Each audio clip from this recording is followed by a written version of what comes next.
வணக்கம் மக்களே. இன்றைக்கி நம்ம எங்கே வந்திருக்கோம் அப்படின்னா, வெள்ளக்கோவிலிருந்து வடக்கே 12 கிலோமீட்டர் தொலைவிலும், கரூர்லேருந்து மேற்கே 45 கிலோமீட்டர் தொலைவிலும், கொடுமுடியிலிருந்து 18 கிலோமீட்டர் மேற்கு தொலைவிலும், காங்கேயத்திலிருந்து 18 கிலோமீட்டர் கிழக்கு தொலைவிலும், ஈரோட்டிலிருந்து தெற்கே ஒரு 36 கிலோமீட்டர் தொலைவிலும் உள்ள ஒரு ஊர். கிட்டத்தட்ட கண்டுபிடிச்சிருப்பீங்கன்னு நினைக்கிறேன். அந்த ஊரில் இருக்கிற ஒரு அருமையான ஒரு கோயில். சரிங்களா? கோயில் பேர் சொல்லிடுறேன். மாதவராய பெருமாள் சன்னதிக்கு தான் நாம் இன்றைக்கி வந்திருக்கோம். அவ்வளோ அழகாக இருக்குங்க கோயிலினுடைய வேலைப்பாடுகள். அதாவது முன்பக்க நுழைவு வாயில் கதவில் இருக்கிற சிற்ப கலைப்பாடுகள்லேருந்து, கொடிமரத்திலிருந்து உள்ளே இருக்கிற சிலைகள் வரைக்கும், அந்த கோயிலினுடைய அமைப்பு வரைக்கும் எல்லாமே அவ்வளவு நேர்த்தியாக இருக்குது. பழமையானதாக இருந்தாலும் புதுமையாக இருக்குது. இது வரைக்கும் நான் பார்த்துடாது. கண்டுபிடிச்சிருப்பீங்கன்னு நினைக்கிறேன். முத்தூர் தாங்க. முத்தூரில் இருக்கிற மாதவராய பெருமாள் கோயிலுக்கு தான் நம்ம இன்றைக்கி வந்திருக்கோம். ஸோ முத்தூரை காட்டணுமில்ல, அதுக்காக தான். முத்தூர் ஆரம்ப சுகாதார நிலையம், பேருந்து நிலையம், ரவுண்டானா இதெல்லாம் காட்டியாச்சு. இந்த காங்கேயம் ரோடு ரவுண்டானா இருக்குது, காங்கேயம் முத்தூர் ரோடு ரவுண்டானா இருக்குல்ல, அதிலிருந்து மேற்கு நோக்கி காங்கேயம் ரோட்டில் சும்மா ஒரு நடந்து போகிற தூரம் தான். அப்படியே பஸ் ஸ்டாண்ட்லேருந்து இறங்கி வந்தீங்கன்னா மேற்கேன்னு வச்சுக்கோங்களேன், காங்கேயம் ரோடு. அந்த ரவுண்டானிலேருந்து மேற்க நம்ம இந்தியன் ஆயில் பெட்ரோல் பங்குக்கு நேர் ஆப்போசிட்டுங்க. கொஞ்சம் அப்படியே மெதுவாக போனோம் அப்படின்னா கரூர் வைசியா பேங்க் இருக்குல்லங்க, ரைட் சைடில் தெரியுதா? அந்த கரூர் வைசியா பேங்க்கு பக்கத்துலேயே மேற்புறத்தில் ஒரு யூட்டன் போட்டுக்கலாங்க. யூட்டன் போட்டோம்னாவே கோயில் வந்துருச்சு. இதுதான் அருள்மிகு மாதவராய பெருமாள். இந்த கோயில் எப்படின்னா, ஸ்ரீதேவி பூதேவி உடனமர் மாதவராய பெருமாள். சரிங்களா? அந்த கோயிலுக்கு தான் இன்றைக்கி வந்திருக்கோம். கோயிலுக்குள்ளே நான் வீடியோ எடுக்கலைங்க. அது எடுக்கிறது பர்மிஷன் வாங்கி தான் எடுக்கணும். அப்படியே எடுக்கிறதுக்குமே எனக்கு மனசு இல்லை. கோயில் பொறுத்த வரைக்கும் நம்ம நேரில் போய் எப்படி சொல்கிறதுங்க, நேரில் போய் வணங்கினோம்னா தான் அதனுடைய அருமை நமக்கு தெரியும். ஸோ எல்லாமே நம்ம வீடியோவை காட்டிட்டால் நல்லா இருக்காது இல்லைங்களா? ஸோ அதுக்காக தான்.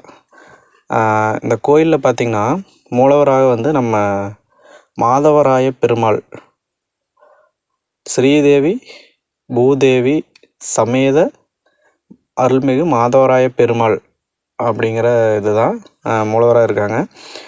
கோயிலினுடைய என்ட்ரன்ஸில் பார்த்திங்கன்னா ஞான விநாயகர் அழகாக அமர்ந்திருக்காருங்க. அதாவது முன்னாடி நீங்கள் ரோட்டில் போனீங்கன்னாவே அவரை வழிபட்டுட்டு போகிற அளவுக்கு முன்னாடியே இருக்குது கரூர் வைசியா பேங்க்கு லெஃப்ட் சைடில். சரிங்களா? அப்புறம் அப்படியே உள்ளே போனோம் அப்படின்னா முன்னாடியே கொடிக்கம்பங்க. கொடிக்கம்பத்தை தாண்டி தான் நீங்கள் உள்ளே போகிற மாதிரி இருக்கும். கொடிக்கம்பத்தை வணங்கிட்டு கொடிக்கம்பத்துக்கு பின்பக்க சைடு பார்த்திங்கன்னா கருடாழ்வர் கோயில், கருடாழ்வர் சன்னதி அப்படிங்கிறது இருக்குது. கருடாழ்வருக்கு பின்னாடி கொடிக்கம்பம். ரெண்டுக்கு நடுவில் இந்த நந்தி மாரி ஒரு இது இருக்கும் பார்த்தீங்களா, ரவுண்டான இருக்கும் பார்த்தீங்களா, அந்த அமைப்பு. அதுக்கு பேர் எனக்கு தெரியல, உங்களுக்கு தெரிஞ்ச கமெண்ட்ஸில் சொல்லுங்கள். உள்ளே போனோடனே பார்த்திங்கன்னா மெயின் மூலவரில் நம்ம சொன்ன ஸ்ரீதேவி பூதேவி சமேத அருள்மிகு மாதவராய பெருமாள் அமைப்பெற்றிருக்குங்க. அதை சுற்றி வந்தோம் அப்படின்னா வலது இங்கேருந்து நம்ம போனோம்னா அவங்களுக்கு மூலவருக்கு இடதுபுற மூலையில் மேற்கு மூலையில் பார்த்திங்கன்னா ராகு கேது சன்னதி இருக்குங்க. அப்படியே வந்தோம் அப்படின்னா பெருமாளுக்கு லெஃப்ட் சைடில் எப்பவுமே இருக்கிற மாதிரி துர்கை அம்மன் இருக்குமில்லங்க, அந்த சன்னதியும். துர்கை அம்மனுக்கு நேர் எதிர்த்தாப்புல ஒரு முகம் பார்க்கும் கண்ணாடி பதிச்சிருக்காங்கங்க. அழகாக இருக்குது. அது ஏதோ ஒரு காரணத்தினால தான் பதிச்சிருப்பாங்க. அப்படியே நம்ம இந்த பக்கம் சைடு வந்தோம்னா துளசி மாடம் இருக்குங்க. துளசி மாடத்துக்கு உள்ளேருந்து பார்த்தோம்னா லெஃப்ட் சைடில் பால ஆஞ்சநேயர் கோயிலும், பாலாஞ்சநேயர் கோயிலுக்கு இடதுபுறத்தில் நமக்கு ரைட் சைடுன்னு வச்சுக்கோங்களேன். அதாவது நேர் எதிர்த்தாப்பில் மாதவராய பெருமாள் சாமிக்கு நேர் எதிர்த்தாப்பில் கருடாழ்வர் கோயில். கருடாழ்வர் சன்னதிக்கு பேக் சைடில் பார்த்திங்கன்னா, அதாவது என்ட்ரன்ஸு, நம்ம இங்கேருந்து போகிற என்ட்ரன்ஸில் கொடிக்கம்பமும் நான் சொன்ன அந்த அமைப்பும் இருக்குதுங்க. முன்பக்கத்துலேருந்து உள்ளே போகும்போதே பார்த்திங்கன்னா என்ட்ரன்ஸ், அதாவது கதவே சிற்ப வேலைப்பாடுகள் அதில் இருக்கிற அதாவது எப்படி சொல்கிறது, உழவு ஓட்டுற ஏர் இருக்குது இல்லைங்க, அதோடு இருக்கிற ஏதோ ஒரு தெய்வம். அப்புறம் இன்னும் சில சிற்பங்கள்லாம் ரொம்ப அழகாக இருந்தது, பார்க்குறக்கே சூப்பராக இருந்ததுங்க. கண்டிப்பாக ஒரு தடவையாவது நம்ம எல்லாருமே போகணும். நானே ஒரு நாள் போனது இல்லை, இன்றைக்கி தான் போனேன். அவ்வளோ அழகாக இருக்குது. இந்த கோயிலில் ஸ்பெஷல் என்ன அப்படின்னு கேட்டிங்கன்னா, என்னை பொறுத்த வரைக்கும் உள்ளே இருக்கிற, அதாவது மாதவராய பெருமாளுக்கு நேர் எத்தாப்பில் இருக்கிற கருடாழ்வர் சன்னதி. கருடாழ்வர் நான் இது வரைக்கும் பார்த்தது இல்லைங்க. உண்மையாலுமே இந்த பெருமாள் கோயிலுக்கு அதிகமாக போனதில்லை, இங்கே இப்போ தான் ஃபஸ்ட் டைம் வந்திருக்கேன். அதில் கருடாழ்வர் சன்னதி சூப்பராக இருந்தது. அதாவது கருடனுடைய இறகுகள் 2 சைடு இருக்கிற மாதிரி, அதில் சாமி முன்னாடி இருக்கிற மாதிரி சிலைங்க, நல்லா இருந்ததுங்க. அப்புறம் இன்னொரு ஸ்பெஷல் என்னென்னு கேட்டிங்கன்னா, எல்லா கோயிலுமே நம்ம விளக்கு வச்சு அதில் தீபம் போடுவோம். ஒன்று காமாட்சி விளக்கு அல்லது நார்மல் இந்த மண் விளக்குலையோ பெரிய அகல் விளக்குலையோ தீபம் போடுவோம். இந்த கோயிலில் பார்த்திங்கன்னா கொஞ்சம் வித்தியாசமாக இருந்ததுங்க.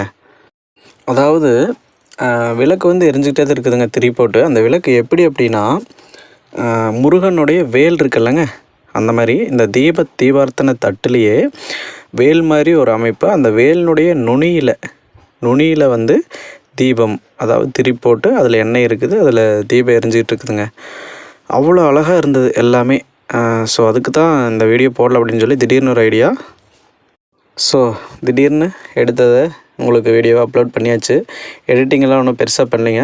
ஸோ பார்த்துட்டு எப்படி இருக்குது அப்படிங்கிறத கமெண்ட்ஸில் சொல்லுங்கள். நம்ம முத்தூர் சுற்று வட்டார ஏரியா மக்களாக இருந்தீங்கன்னா மறக்காமல் கண்டிப்பாக இந்த கோயிலுக்கு ஒரு இடம் விசிட் பண்ணுங்கள். அதனுடைய புதுமையும் பழமையும் கண்டிப்பாக உங்களுக்கு பிடிக்கும். கண்டிப்பாக அந்த மாதவராய பெருமாளினுடைய அருளும் கிடைக்கும். எல்லாரும் எல்லா வளங்களும் பெற்று நலமுடன் வாழ என்னுடைய வாழ்த்துக்கள். சரிங்களா?